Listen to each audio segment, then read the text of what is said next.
I'm going to try and do the cool Pastor Michael thing and preach without a lectern. See, look at me right here. I did not think about this ahead enough time to shrink my notes down to the size where they fit inside of your Bible, so it looks like you're just preaching right out of the Bible. But I did, however, remember to staple them this time. A few weeks ago, I was at a different university preaching, and I asked them to print off my notes, and they printed them off for me so nicely.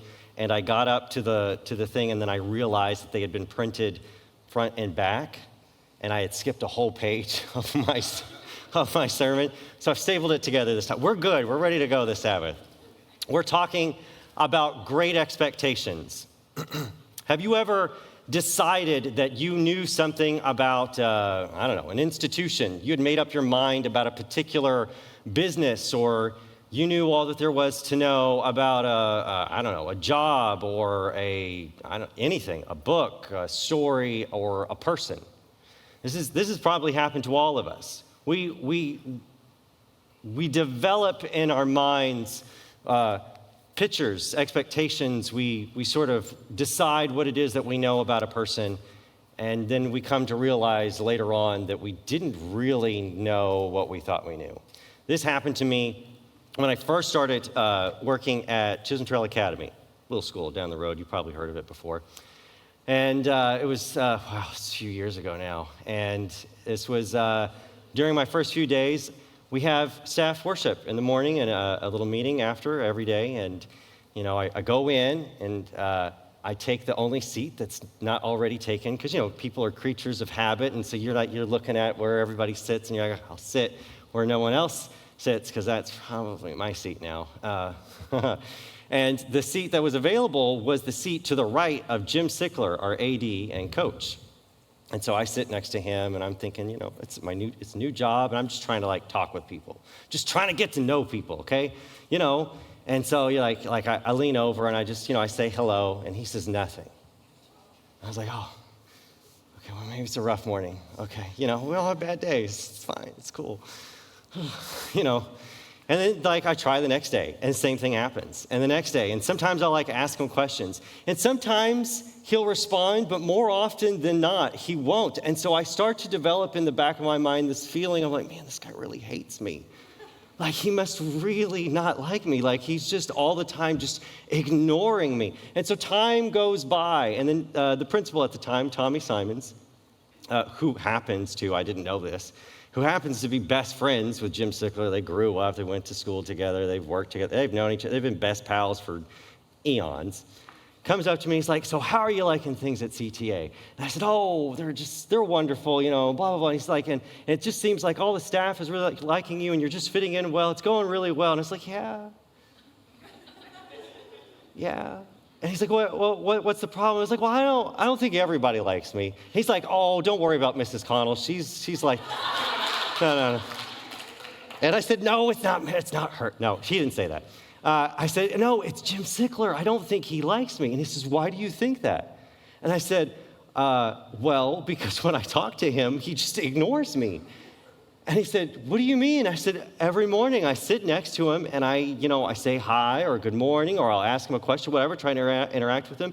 And he says nothing. Or sometimes most often he'll say nothing. Every now and then he'll say something, but most often he says nothing to me at all. And he just starts laughing.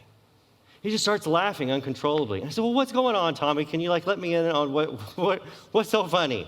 This is kind of hurting my feelings. He says, you don't understand. Jim, he tells me this whole story about Jim, and he has this amazing testimony. He had cancer, and he can't hear out of his right ear. I had made up my mind. I was convinced I knew the situation, and I had put Jim Sickler in a box. I was sure the man hated me, and I could not have been more wrong. Turns out that he's a fantastic human being. We get along marvelously now that I know to talk to him on the other side. And we laugh about this all the time now. But we do this all the time. We start to develop ideas about things, preconceived notions about how the world is working and how people are, and we do it with everything, most especially Jesus.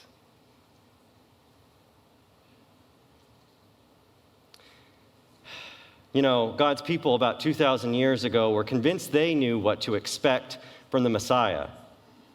They were looking for a domineering personality with an authoritarian leadership style to show up and take charge. They were looking for a military hero that would lead them to victory over the Roman occupation. They imagined spectacle and fanfare upon his arrival. They thought he would match their conventional view of glory and royalty. What they got could not have been more different from what they were expecting. Let's take a little look at the story. It's in Luke chapter 2. In those days, Caesar Augustus issued a decree that a census should be taken for the entire Roman world. This was the census that took place while Quirinius was governor of Syria, and everyone went to their own town to register. So Joseph went up from the town of Nazareth to Galilee, to Judea, to Bethlehem, to the town of David, because he belonged to the house line of David. He went there to register with Mary, who was pledged to be married, so they're not married yet, to him, and was already expecting a child. While they were there, the time came for the baby to be born, and she gave birth to her firstborn son. She wrapped him in cloths. Other translations say swaddling cloths. In other words, cloth that was just around. She ripped up pieces of cloth and placed him in a manger because there was no guest room available for them. I've often heard this story told in an idealized way. Have you seen a nativity lately? I was half expecting one to be up here on stage with me. They're awfully sanitized versions of the real thing now, aren't they? They don't smell like they've been in a barn. I have a nativity in my house, and it's beautiful. It's got like gold painting on it and silver painting, and it's got those little sparkly bits that go all over. It's covered and it's covered up in glitter and all sorts of beautiful things. We won't make mention of the fact that they're all white people, but it's a really beautiful depiction of an event that actually took place outside with animals and all the things that come with animals. It's probably actually muddy. It's probably covered in hay. There's probably animal excrement here and there and everywhere. Emmanuel, God with us, laid in a food trough for animals. In the depictions of the manger that I've always seen, I don't see any of the food still like crusted and falling off the side of the food trough. Do you? The story is upside down. It's backwards. It is not at all what anyone was expecting. This was not the story God's people were telling themselves about the Advent. To add insult to injury, I've rarely, if ever, heard a story about why Mary likely traveled with Joseph. They weren't married yet, and Joseph could have gone to Bethlehem for the census without her. There wasn't a need for her to travel.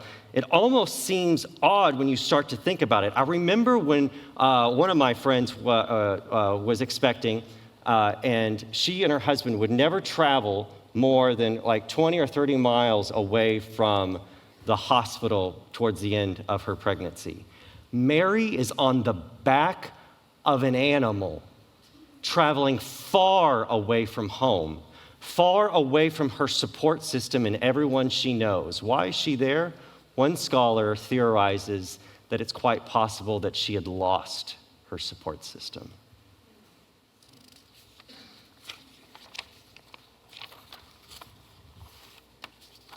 It's quite possible that she had become ostracized and othered from her community. At a critical time in her life, Joseph may have taken her because she had nowhere else to go. Makes me wonder about how we might treat Mary if she walked through our doors today. Would we surround her with support through her pregnancy? Would we offer to drive her to her checkups? Would Mary have been able to depend on our communities for support? Would we have thrown her a baby shower? For I was hungry, and you gave me something to eat. I was thirsty, and you gave me something to drink. I was a stranger, and you invited me in. I needed clothes, and you clothed me. I was sick, and you looked after me. Come on. Let's jump back into the rest of the story. We got a whole nother speaker. I could go further, but we are pressed for time. Verse 8. And there were shepherds lying out in the fields nearby, keeping watch over their flocks at night. An angel of the Lord appeared to them, and the glory of the Lord shone around them, and they were terrified. But the angel of the Lord said to them, "Do not be afraid. We bring you good news that will cause great joy for all people." It's the very first time that we hear of the euangelion, the good news, the gospel message right there. Today, in the town of David, a Savior has been born to you. He is the Messiah, the Lord. This will be a sign to you. They're going to describe the situation so that they know when they arrive that they're going to see it correctly. You will find a baby wrapped in cloths, lying in a manger, a food trough.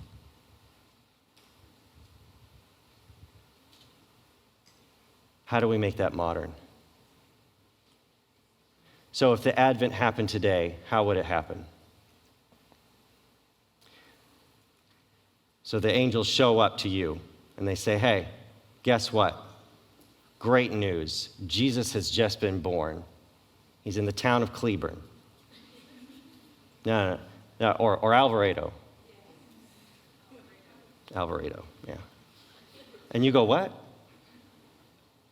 And they say, "Yeah, and the way that you'll know that you found him when you get all the way over there is he's going to be outside of the 7-Eleven with his parents underneath a cardboard box." We don't hear the story anymore, do we? This is not at all what anyone was expecting. Everything about the nativity story confounds expectations because the story about Jesus, because it is a story about Jesus, and he will never fit inside of our box. Why is he born in such a humble circumstance? One scholar has this to say about it: that there was no room in the inn was symbolic of what was to happen to Jesus. The only place where there was room for him was on a cross. It goes against conventional thinking. You would sooner run out of words in all the languages in all the world than overstate the glory and splendor of Jesus. We don't make enough about him, but here at his birth, and then at his death, and one day his return, we find him constantly defying our expectations. I invite you to do this, to leave room for God to surprise you. You might think that he's not listening.